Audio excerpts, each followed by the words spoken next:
Why is learning how to learn one of the most popular memory courses on the planet? Well, for one thing, it's very engaging and packed with actionable lessons you can integrate into how you learn immediately. But it's always been a course, which is why I'm so glad Barbara Oakley and Terrence Sejnowski have teamed up with Alistair McConville to produce this illustrated book version of the course.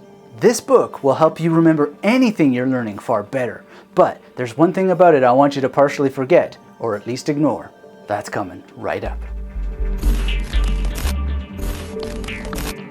Hi there, this is Anthony Metivier from MagneticMemoryMethod.com, where I help mature learners of every age take mental adventures using memory techniques. Our community helps you make learning easy, effective, elegant, and fun, so hit that subscribe button now and make sure to enable notifications with the bell icon. That way you won't miss a thing, especially our live streams where you can ask questions and get inspiration from the valuable members of the Magnetic Memory Method community. And while you're subscribing, and even if you're already subscribed, hit that thumbs up and let's go. Well, let's start with the only criticism I have for learning how to learn: how to succeed in school without spending all your time studying. You see that yellow subtitle to the subtitle? It says a guide for kids and teens. Well, hold on just a minute. I still read Dr. Seuss and Roald Dahl, and that's not to mention this amazing book for kids by Nelson Dellis, who we'll talk about in just a second.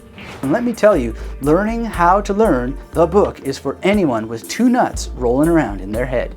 So my major word of caution is that no one dismiss this book just because it's directed at teens. And everything it includes, ranging from taking a picture walk to demonstrating the citation of sources as a key part of communication and memory, is for everyone. In other words, no matter what age you are, learning how to learn is definitely for you. Now, that word of caution aside, the first thing I love about this book is how often the authors manage to slip in cool memory advice. Take the name Sejnowski, for example. By the time you hear about Terrence Sejnowski's incredible journey to becoming a memory expert and brain scientist who directs the Computational Neurobiology Laboratory, you've already learned how to memorize his very cool name.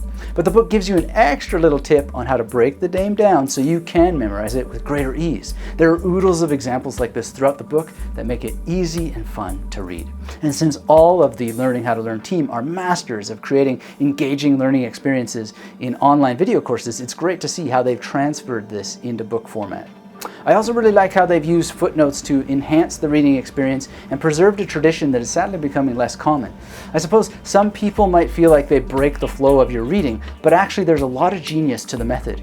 For example, we know that it's great to take breaks when we're reading, and I've often thought that it's precisely because I paused to read the footnotes that I got through a lot of my university reading so fast. Now, it's not exactly right to say that they speed up your progress in terms of linear time, but they provide a combination of mental relief from focusing so hard while at the same time supplementing your knowledge. I was also impressed by how Jaron Lanier used footnotes in a similar way to create more engagement in his recent book, Dawn of the New Everything.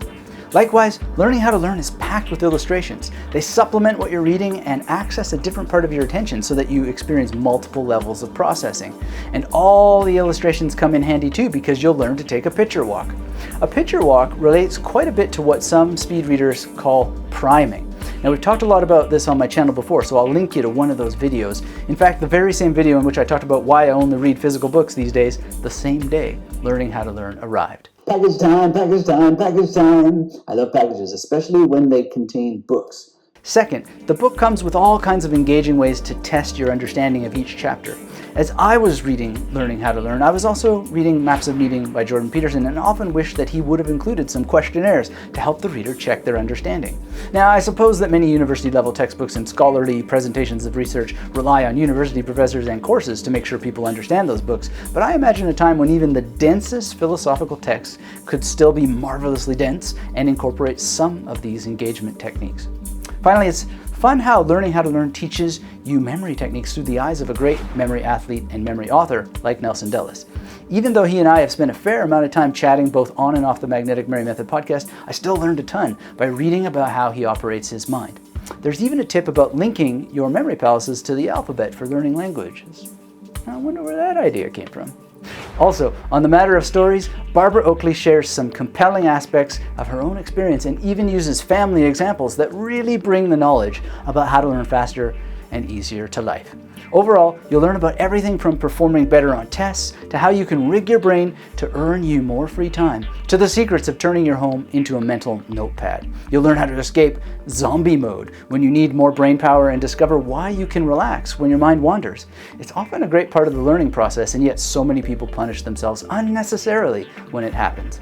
Now, on a personal note, I want to thank Barbara Oakley for not just the help she provides to learners, but also to teachers like myself. A lot of what you're seeing now with this outer space background to sound effects and more images on the screen is directly from her influence. She was on the Magnetic Memory Method podcast some time ago, and in our follow-up correspondence, she shared an article she'd written called Creating a Sticky MOOC. Now, to be honest, I didn't quite believe it, due largely to how my own learning preferences blinded me to the needs of others. But thanks to her kindness, encouragement, and knowing how certain kinds of mad scientists like myself need to have things presented, the message got through, and I'm very grateful because it helps me help you better. I highly recommend you get Learning How to Learn the book and follow up with the course. Be sure to read A Mind for Numbers and Mindshift too. And if you happen to listen to our interview on the Magnetic Memory Method podcast, you'll be treated to a fascinating romp through some of her other scholarly interests too, such as altruism and how it connects to memory. Fascinating stuff and deeply impactful to you as you navigate the world. Keep the conversation going in the comments below, and if you're watching this and you haven't done it yet, hit that thumbs up, get subscribed, and leave your comments below. Every short sentence and interaction helps me continue helping you because it lets the robots know that humans care about the great memory tradition we all need to defend. Thanks as ever for the view. Hope to hear from you soon, and until we get to speak again, keep yourself magnetic.